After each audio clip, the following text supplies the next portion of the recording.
오늘 본 말씀의 제목은 무엇이 아직도 부족하나이까? 무엇이 아직도 부족하나이까?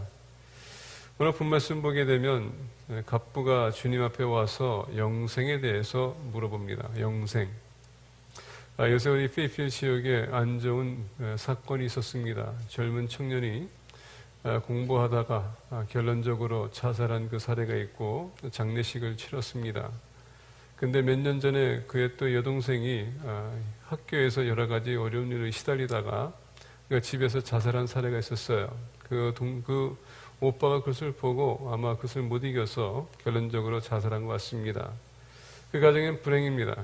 그러면서 그 얘기 들리면서 많은 사람들이 자살하면은 과연 천국 갈 수 있을까? 그런 얘기가 있어요.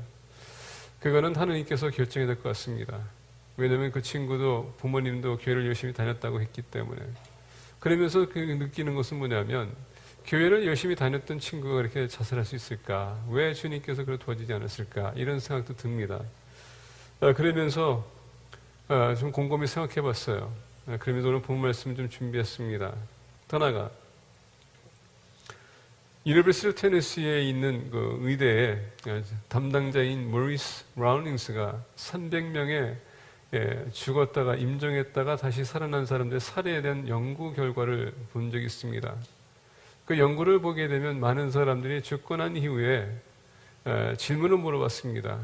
죽고 난 이후에 무엇을 보았는가, 무엇이 있는가. 그랬더니 많은 사람들이 빛을 봤다. 그리고 부인이 그 아름다운 세계를 봤다라고 이렇게 얘기합니다.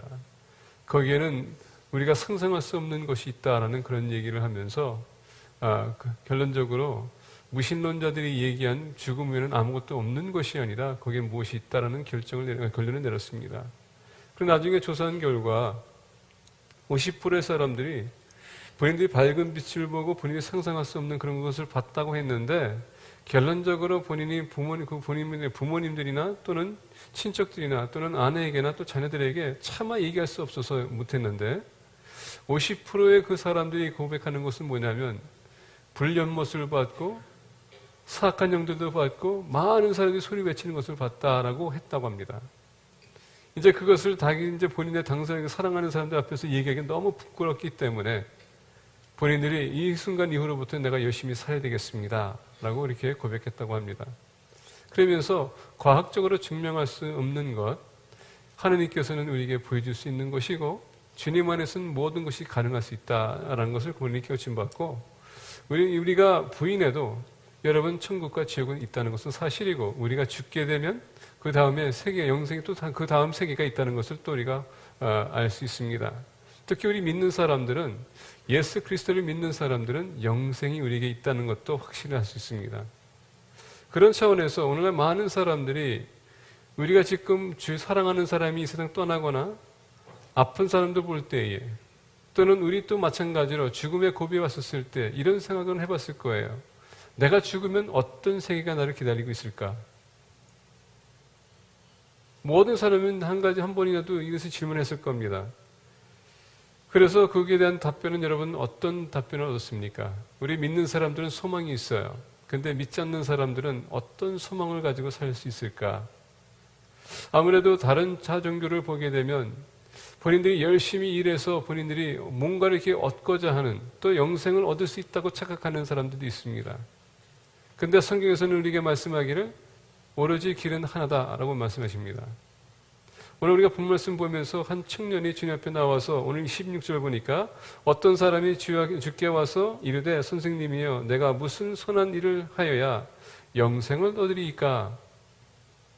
어떤 선한 일을 해야 내가 영생을 얻을 수 있을까요? 이 친구도 마찬가지로 똑같은 궁금한 퀘스천이 있었다는 얘기입니다. 인생의 가장 중요한 질문인 것 같아요. 영생.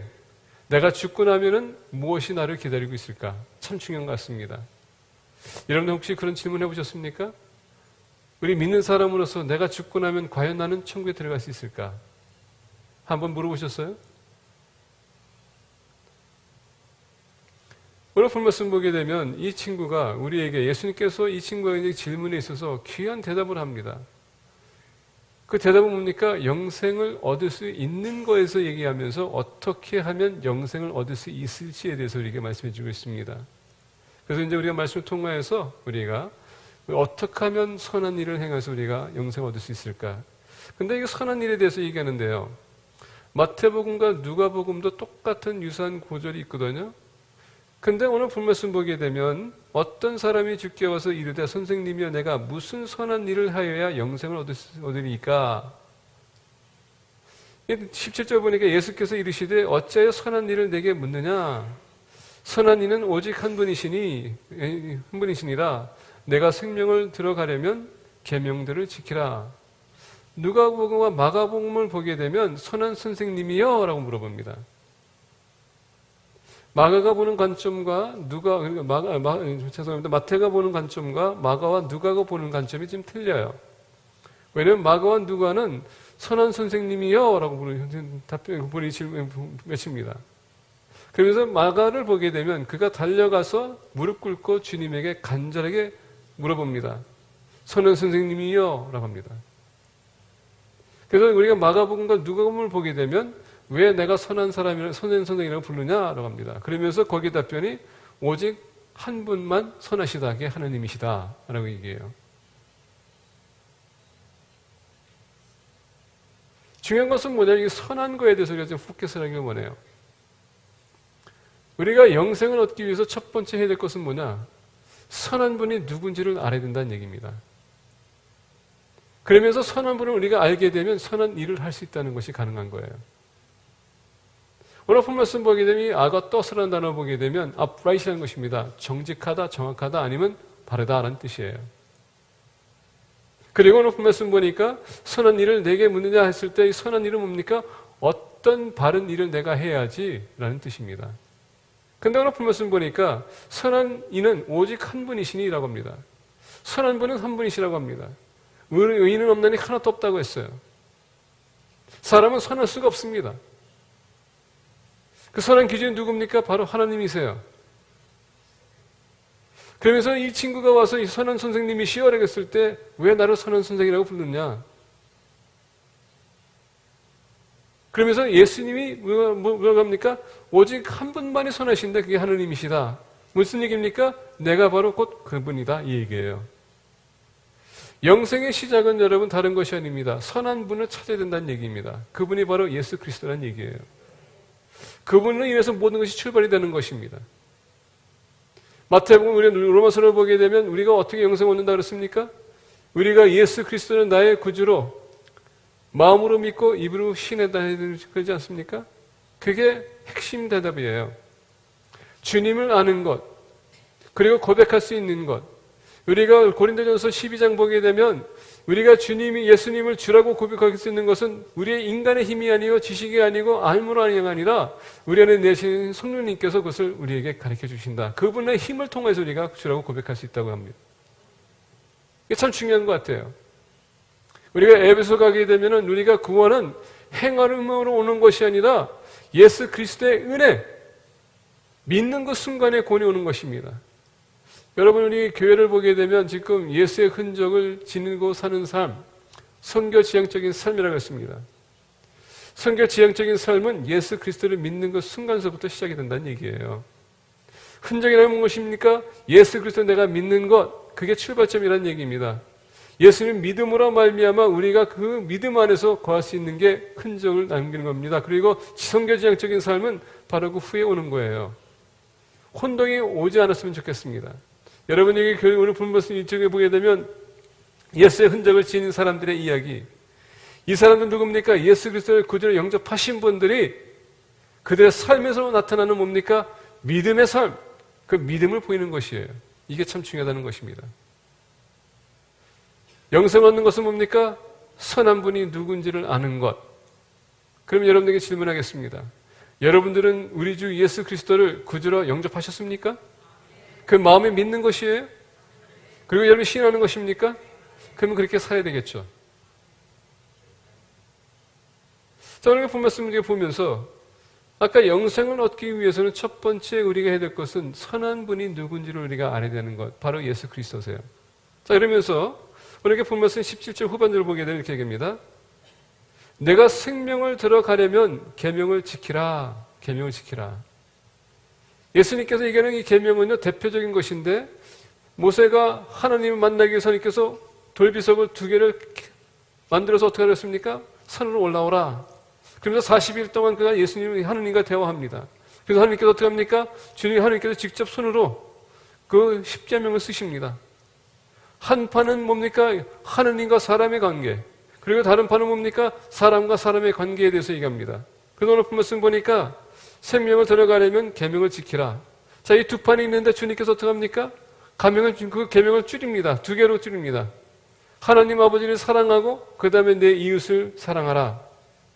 다시 얘기하면 서로 사랑하라는 얘기예요. 사랑이 가장 최고라는 얘기입니다. 믿음, 소망, 사랑 그 중에 최고가 뭡니까? 사랑이라는 얘기예요. 자, 이러면서 오늘 본 말씀 보니까 내가 생명을 들어가려면 계명을 지키라. 이르되 어느 계명이오니까 예수께서 이르시되 살인하지 말라, 간음하지 말라, 도둑질하지 말라, 거짓 증언하지 말라, 내 부모를 공경하라, 내 이웃을 내 자신과 같이 사랑하라 하신 것이니라. 그 청년이 이르되 이 모든 것을 내가 지켰사온데 아직도 무엇이 부족하나이까? 예수께서 이르시되 내가 온전하고자 할진대 가서 내 소유를 팔아 가난한 자들에게 주라. 그리하면 하늘에서 보화가 내게 있으리라. 그리고 와서 나를 따르라 하시니 그 청년이 재물이 많으므로 이 말씀을 듣고 근심하며 가니라. 자, 여러분 본 말씀 보니까 예수님께서 계명을 지키라 하면서 인간과 인간, 사람과 사람의 관계에 대해서 지금 예수님께서 얘기합니다. 그러면서 6가지, 10계명에서 6가지를 얘기하는데 2번째 판을 얘기하는 겁니다. 자, 18절에 보니까 예수께서 이르시되 살인하지 말라. 사람을 죽이지 말라는 것입니다. 여러분, 사람을 죽이지 말라는 건 뭡니까? 그들은 여러분 생명을 존중해 주라는 얘기예요. 오늘 사람 어떻게 죽이는지 아십니까? 말로 사람을 죽일 수 있어요. 눈을 보는 것 가지고 사람을 죽일 수 있습니다. 미움을 갖는 것, 분노를 토하는 것, 이게 죽이는 거예요. 자, 그러면 여러분 계명을 지키고 있습니까? I don't think so. 간음하지 말라. 예수님께서 여러분 생각하는 것 자체도 간음이라고 했습니다. 근데 여러분 간음이라서 꼭 여자만 가지고 간음입니까? 남자만 가지고 간음입니까? 내 육신의 쾌락을 얘기하는 것입니다. 나를 위해서. 도둑질하지 말라. 도둑질한다는 것은 여러분 무엇입니까? 다른 사람들의 아이디어까지도 여러분 심지어 가져가는 것, 그것을 얘기하는 것, 다른 사람이 인정해주지 않는 것, 이것도 도둑질이에요. 교회 물건 가져가는 것, 그릇 가져오세요. 수저 가져오세요. 제 방에서 책 가져가시는 분들 가져오세요. 제가 보니까 책들이 없어졌어. 도둑질하지 말라. 이거는 뭐 여러분 그것뿐만 아니라 모든 개념에서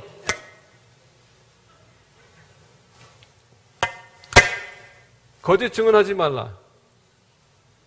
혹시 여러분들 말할 때 혹시 여러분들 말을 보태서 얘기합니까? 그게 거짓 증언이에요. 사실이 아닌 것을 가지고 얘기하는 것도 거짓 증언입니다. 여러분들 지키고 계십니까? 내 부모를 공경하라. 이게 가장 빅 이슈예요, 오늘날. 우리 부모님들, 우리 자녀들 대화를 하는 거 보세요. 분노가 가득합니다. 주님을 정말 여러분들 사랑하십니까? 계명을 지키고 계십니까? 주님께서 이 10계명에 있어서 여러분 계명을 다 이뤘다고 하지만 우리는 그 기준을 가지고 살아가야 된다는 얘기예요. 그러면서 보니까 9절에 내 이웃을 내 자신과 같이 사랑하라 하신 것이니라. 근데 마가복음과 누가복음을 보게 되면 이 단어가 없습니다. 마가복음은 내 부모를 공경하라 하고서 끝나요. 한 가지 일부러 여러분 뺐습니다. 근데 여기서는 마태가 추가로 집어넣은 거예요. 근데 마지막 게 뭡니까? 카비트라는 단어를 쓰는데 누나 카빗, 그러면 남의 것을 그리워하지 말란 얘기예요.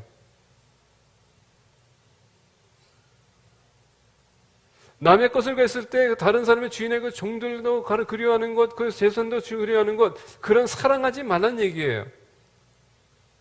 근데 주님께서는 일부러 누가에는 그 단어가 없습니다.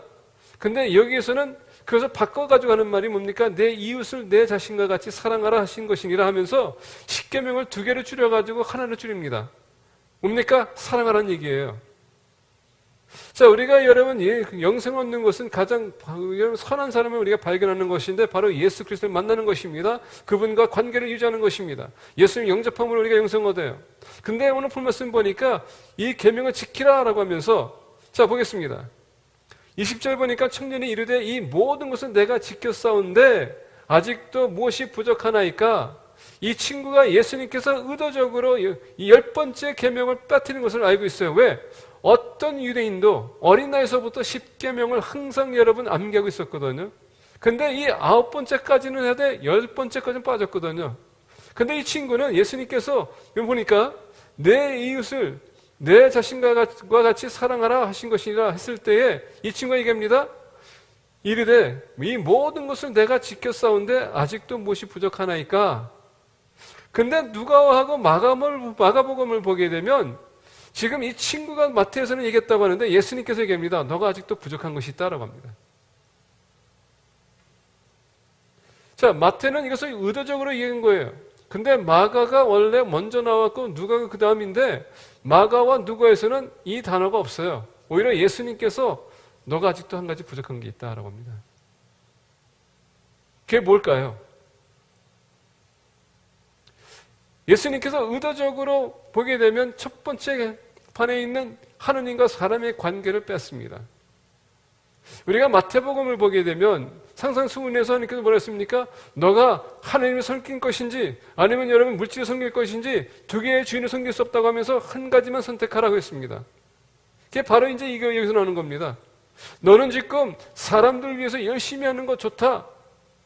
근데 지금 너의 물질이 너를 지금 사로잡고 있다. 너가 온전하게 지기 원하느냐? 그래서 얘기합니다. 21절에 예수께서 이르시되 내가 온전하고자 할진데 이 온전한 것은 너가 정말 완벽한 사람이 되기 원하느냐? 이 얘기예요. 너가 정말 하느님 보시기에 합당한 사람이 되기 원하느냐? 이 얘기입니다. 그렇다면은 가서 내 소유를 팔아 가난한 자들에게 주라. 그리하면 하늘에서 보화가 내게 있으리라. 그리고 와서 나를 따르라 하시니. 다시 얘기한다면 여러분 모든 것을 팔고 나를 따르라. 아마 오늘날 이 단어 때문에 이 부자들이 되게 고민하는 것 같아요. 재산을 다 팔아가지고 우리가 어떻게 다 줘야 된다는 것. 이건 여러분 어떤 사람도 불가능한 얘기입니다.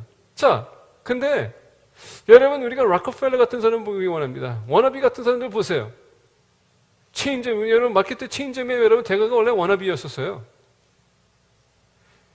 여러분 우리가 세상에 여러분 갑부로 주식으로 투자해가지고 성공한 사람이 누굽니까? 락커펠러. 세계에서 제일 갑부라고 했습니다. 근데 그런 사람들도 심지어 여러분 12조 정확하게 했어요. 교회 세우는데 앞장섰습니다. 사회 봉사하는데 앞장섰던 사람이에요. 근데 그들이 갑부였습니다. 모든 거 다 판 게 아니에요. 하나님께서 여러분 그런 사람을 보고 합당한 사람이라고 할까요? 지금 주님께서 그런 얘기 할까요? 그게 아닙니다. 내가 물질을 어떻게 주님을 위해서 우리가 투자할 것이냐가 더 중요하다는 얘기예요. 그 얘기입니다. 내가 있는 건 내 육신을 가지고 어떻게 내가 주님을 위해서 내가 헌신할 수 있을까? 그게 더 중요하다는 얘기입니다. 파는 것보다도. 우리가 필요한 걸 아세요? 하나님께서 여러분 보게 되면 이 eternal life, 영생이라고 했었을 때 영어로는요 잘 해석이 잘 안 돼요. eternal이라는 단어. 근데 여러분 우리가 헬라어를 보게 되면 풍성한 삶이라는 뜻을 갖고 있습니다. 근데 우리는 영생이라고 했었을 때 우리가 그것은 우리가 뭡니까? 양쪽을 볼 때가 많아요. 뭡니까? 영원히 끝이 없는 그 영예를 대해서 이터널을 얘기할 때가 많아요. 영적인 것. 근데 우리가 헬라어를 보게 되면 풍성한 삶이라는 뜻이에요. 질적인 것을 얘기하는 것입니다. 영생이라는 것은 여러분 질적인 삶이라는 얘기예요. 이 세상에 아무도 얻을 수 없는 질적인 삶을 하늘나라에서 이루어질 수 있다는 얘기입니다. 그런 삶을 얘기하는 거예요. 그래서 이 갑부한테 얘기하는 것은 뭐냐면은 이것이 지금 너에게 정말 만족이냐 온전하게 만들 수 없다. 왜? 이 친구는 지금 하나님보다도 물질을 더 사랑했기 때문에. 그래서 만약에 그게 걸림돌이 된다면 그것을 파라는 얘기예요. 여러분의 자녀, 여러분의 사업, 여러분 오늘 나 자신 하나님보다 더 여러분 중요하다고 생각한다면 그거 자신은 여러분 포기해야 된다는 얘기입니다. 그래야지만 우리가 온전해질 수 있다는 얘기예요. 물질을 다 팔라는 게 아니라 어떻게 그것을 가지고 하나님 나라에서 우리가 그것을 투자할 것이냐가 더 중요하다는 얘기입니다. 그래서 오늘 본 말씀 이게 변호사로서 밑으로 가게 되면 이렇게 얘기합니다. 27절에 이에 베드로가 대답하여 이르되 보소서 우리가 모든 것을 버리고 주를 따라 싸우는데 그런즉 우리가 무엇을 얻으리이까? 예수께서 이르시되 내가 진실로 너희에게 이르노니 세상이 새롭게 되어 인자가 자기 영광의 보좌에 앉을 때 나를 따르는 너희도 12 보좌에 앉아 이스라엘 12지파를 심판하리라. 또 내 이름을 위하여 집이나 형제나 자매나 부모나 자식이나 전토를 벌인 자마다 여러 배를 받고 또 영생을 상속하리라. 다시 얘기한다면 자기 자신을 부인하고 포기한다는 것은 뭡니까? 하나님 나라를 위해서 우리가 어떻게 내 육신과 물질을 사용할 것이냐, 거기에 초점이 맞춰야 된다는 얘기예요. 자, 이 말씀입니다. 여러분, 우리가 무엇을 해서 구원을 이룰 수 있다는 것이 아니라는 얘기예요. 예수님을 영접하면 그 자체가 구원이고요. 우리가 여러분 주님을 위해서 하삼은 그것은 뭡니까? 그 영생 얻은 거에 대한 보답이에요. 그 은혜. 오늘 많은 사람들이 교회에서 열심히 봉사하면 내가 구원 얻을 거라고 생각하고요. 어떤 분들은 내가 많이 성공하면 내가 구원 얻을 거라고 생각하는 사람이 있는데 그건 잘못된 생각이에요. 여러분이 섬기고 헌신하고 주님 앞에 드리는 감사는 거기에 대한 보답이에요. 하나님 나를 구원해 영생을 주시니 감사드립니다. 그건 보답이지 내가 뭘 얻기 위해서가 아니라는 얘기입니다. 오늘 본 말씀 보게 되면 이 부자는 그동안 어린아이에서부터 계속 이것을 지켜왔는데 그것이 영생을 줄 거라고 생각했던 것이에요. 근데 사도 바울이 뭐라 했습니까? 주님 안에서 발견되기 위해서는 그동안 그가 살아왔던 그 율법적인 삶이 나에게는 아무런 도움이 없었다. 그래서 내가 그것을 버렸다. 우리가 사는 것은 이미 영생을 얻었기 때문에 감사하는 마음으로 주님에게 보답하는 거예요. 어느 일도 구원을 할 수 없습니다. 흔적이 여러분 선교지향적인 삶, 예수 그리스도의 흔적을 짓는 삶은 뭐냐? 우리가 구원을 받았기 때문에 거기에 보답하는 거예요. 새도 버리겠습니다. 우리가 구원 얻었습니다. 이제 여러분 구원 이루라는 것은 뭐냐면 너희들의 믿음적인 삶을 살라는 얘기예요. 이미 구원 얻었기 때문에. 그래서 우리 침례교회는 특별히 여러분들 이것만큼 여러분들 짚고 넘어갑시다. 우리 모두가 예수 그리스도를 믿는 순간에 구원이 있는 것입니다. 과거형이에요. It's saved. Not you will be saved. 감사하는 마음으로 봉사하자는 얘기예요. 그래서 사도 요한이 얘기한 거, 그래서 야고보서 얘기하지 않습니까? 행함이 없는 믿음은 죽은 믿음이라고. 우리 믿음은 여러분 살아서 역사해야 된다는 얘기예요. 움직여야 된다는 얘기입니다.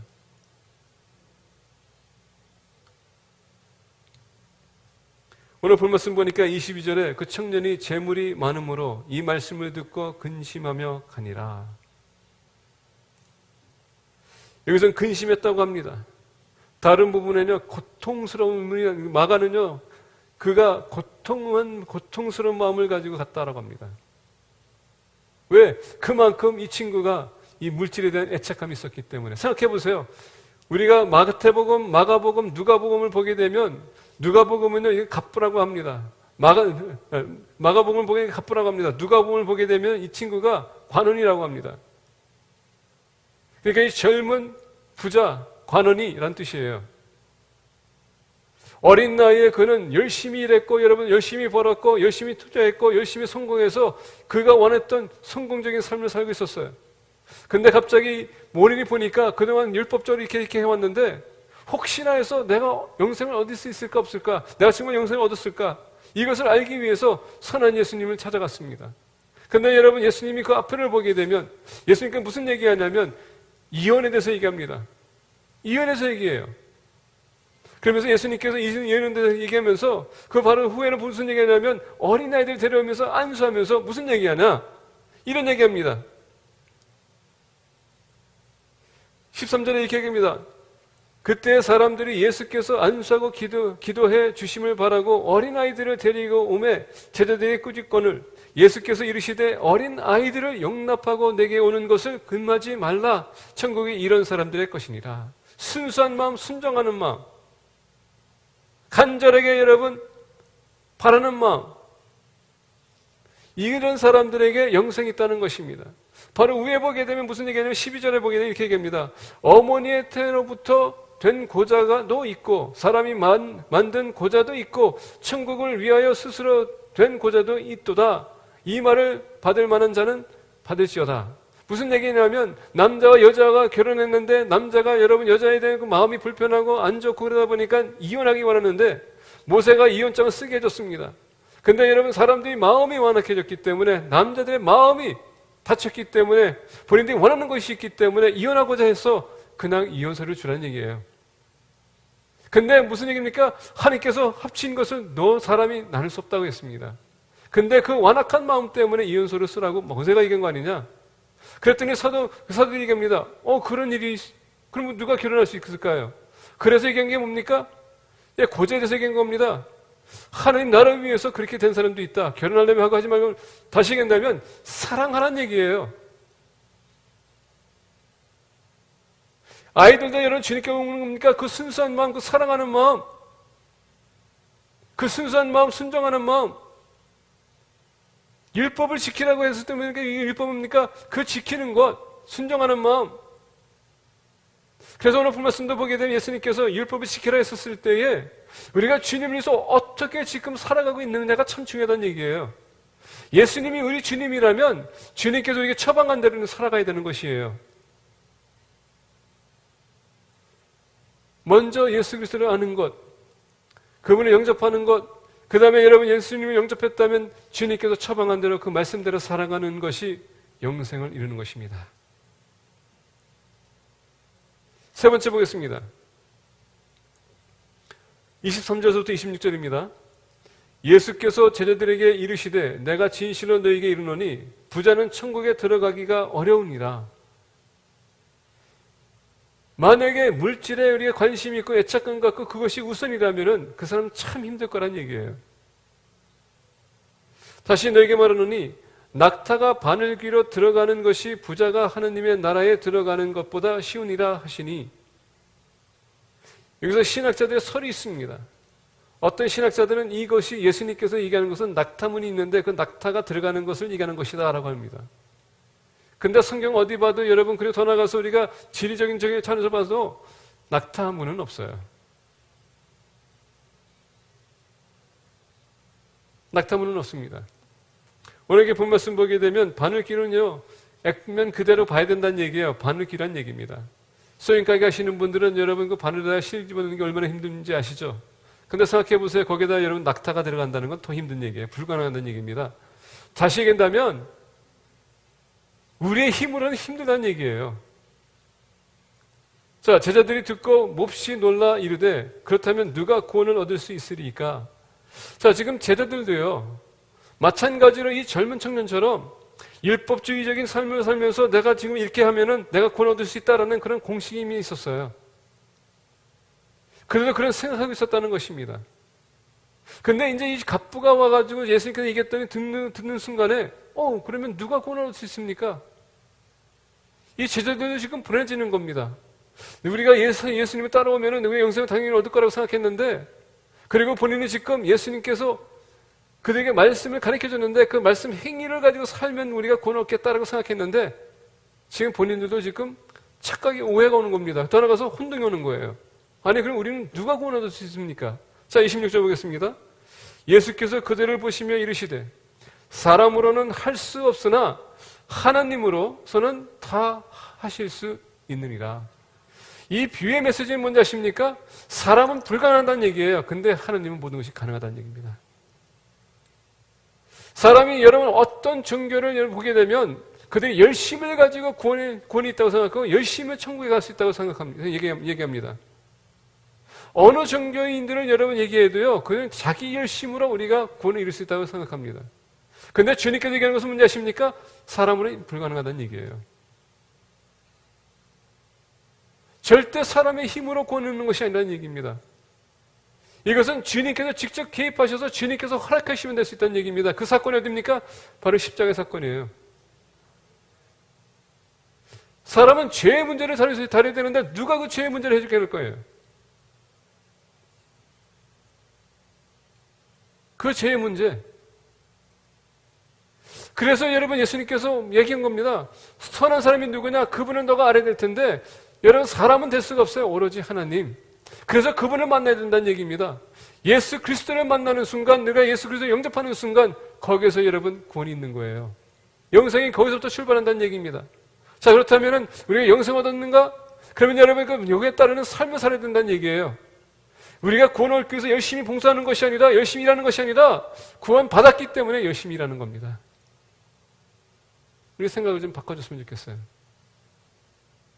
그리고 영생은 하나님께서 결정하는 거예요.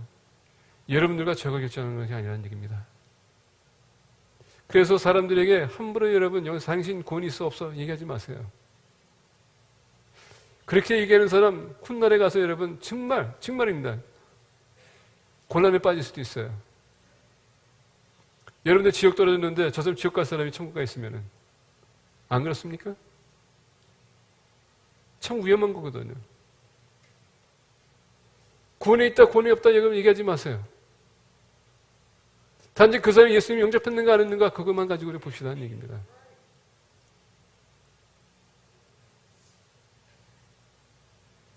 오늘날 교회 안에서 영어로 얘기하면 리리지 아스티라는 단어 씁니다. 제가 우리 형제들한테 리리지 아스티라는 단어 썼더니 그런 단어가 어디 있니?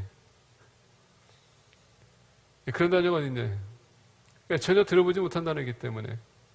근데 이게 신학적인 언어입니다. 그 무슨 뜻이냐면요. 릴리전 있죠? 릴리전 종교. 종교를 형식화하는 것 같다가 릴리지아스트라는 겁니다. 종교 의식을 따라가게 되면, 형식적인 것을 따라가게 되면 내가 구원을 얻을 수 있다는 착각. 그게 바로 율법주의자들이에요. 그런 사람이 되지 말라는 얘기입니다. 구원 얻었으면 구원 얻은 사람답게 우리가 살아가는 것입니다. 근데 힘들어요. 그래서 오늘 말씀 보니까 하나님으로서는 다 하실 수 있느니라. There's no, with God nothing is impossible. 이스라엘 백성들이 애굽에서 나왔을 때 여러분 홍해바다에서 그 홍해바다를 건너가야 되는데 어떻게 건너갈까? 100만 명이 따라왔는데 어떻게 한꺼번에 수행할 수 있어요? 어린아이들이 있는데. 그래서 하나님께서 여러분 홍해바다 가다준 거 아닙니까? 사람은 불가능하지만 하나님은 가능하신 거예요. 요단강을 건널 때 여러분 생각해 보세요. 법궤를 들고서는 제사장들이 건너가는 순간 어떻게 됩니까? 요단강이 갈라지는 것. 사람으로 할 수 있는 게 아닙니다. 하나님은 가능한 겁니다. 마리아가 그러지 않습니까? 어떻게 남자를 모르는 나에게 임신할 수 있을까요? 하나님은 가능하다. 우리가 할 수 없는 것은 바로 주님이 하는 거예요. 다시 얘기한다면 우리 스스로가 구원을 이룰 수 없어요. 우리가 구원을 얻었기 때문에 그 삶을 살아가는 것이지. 옆에 계신 분들에게 말씀하세요. 예수 그리스도를, 옆에 계신 분들 손을 붙들어 주세요. 예수 그리스도를 구주로 영접하셨습니까? 마음으로 믿으십니까? 입을 고백했죠? 그러면 구원 있습니다라고 고백하세요. 알려주세요. 거기서 여러분 출발하는 겁니다. 영생은 선한 분이 누군지를 내가 알고 영접하는 것. 그리고 영접한 사람들이 거기에 따라서 살아가는 것. 근데 나의 힘으로 안 되기 때문에 하나님 안에서 모든 것이 가능한 것. 이것을 우리가 믿고 실천하는 공동체가 되기를 축복합니다. 기도하겠습니다.